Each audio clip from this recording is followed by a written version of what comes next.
Why did I buy all this fertilizer plus more that I have coming in the mail? So this video is for me. If you're not me, you can go ahead and scroll on because I have a very bad habit of buying things after watching videos on TikTok or on YouTube and going, wow, I really need that, and then forgetting why I bought it. But definitely, if you want to learn a little more about fertilizer and why I bought this stuff, hang around. Starting with Biofish by Down to Earth. Okay, so first things first about fertilizers. You have an N, P, and K number on all fertilizers.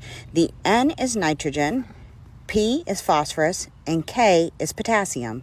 You can remember this by up, down, and all around. Nitrogen is the green growth, phosphorus is the roots and flowers, and potassium is the overall health and fruits of the plants. Now listen, you bought this to put in the holes and mix into the soil of your transplants when you put them in the garden. And you did remember to do that. And from what you learned, it has mycorrhizas in it, which will help break down this and make it readily available for your plants. Next, fish bone meal. Okay, so you bought this because you heard it was good to give to your roses in the spring. But guess what? Your dumbass forgot to give it to your roses in the spring. And now you've learned it's also really good to put in the planting hole and mix it up with your soil for your peppers and your tomatoes. But you also didn't do that one. So now you've learned it has 16% phosphorus and 14% calcium. So it's really good to help with blossom end rot.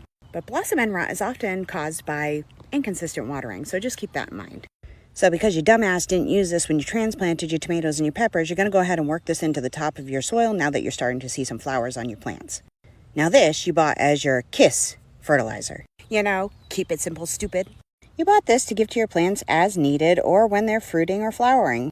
But then your dumbass forgot that you already bought that, so then you went and ordered some more garden tone, which you really used in the past and really liked for your plants, to use as a top dress around your kale and your cabbages and your onions. Azomite. Now this is from ash from a volcanic eruption that can add minerals back to your plants to help with a better root system.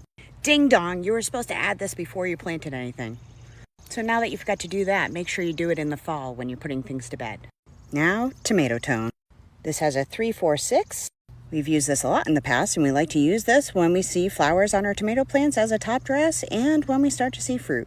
Working backwards now, because I don't like to put things in order apparently, fish emulsion. Fish emulsion is good to use when you are growing your seedlings inside or when you're first transplanting as it waters in, and it's a quick release fertilizer.